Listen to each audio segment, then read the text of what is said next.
The issue with water in the fashion and textile industry is that most of the producers consider water a free and endless resource.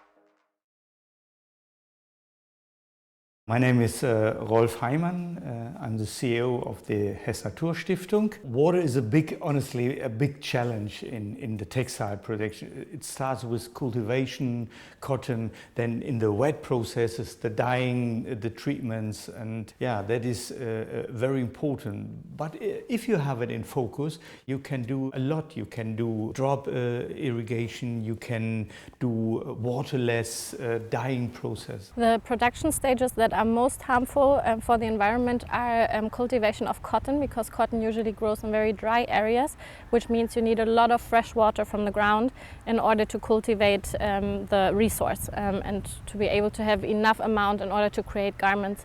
The second stage that's polluting water incredibly is cleaning the cotton in order for it to be knitted into threads. And the third one is dyeing it, because if you dye a fabric into any color, it takes vast amounts of water in order to be colored in the way you want it. Die Herstellung der Produkte der Textilindustrie verbraucht Wasser, aber es gibt inzwischen Ersatzmaterialien. Ich denke da an Tencel, an Lyocell oder nehmen wir C-Cell, eine biologisch abbaubare Faser aus Algen und Zellulose, die in Funktionsbekleidung, in Unterwäsche oder in Heimtextilien vorkommt. There is very important that you have the complete supply chain in focus. For this, it is very important that you know all the suppliers.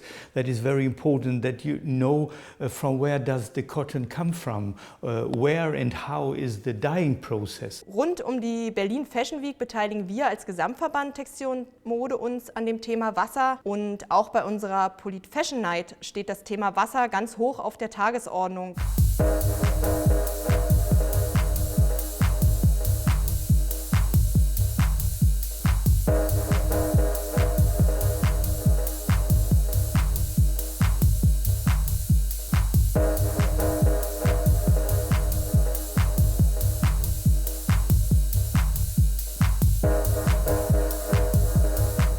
Die Zukunft sind Innovationen aus Deutschland, und Berlin ist der Hotspot für Start-ups, die wir als Gesamtverband Textil und Mode mit Unternehmen in ganz Deutschland vernetzen, für nachhaltige Innovationen, die möglichst weltweit strahlen.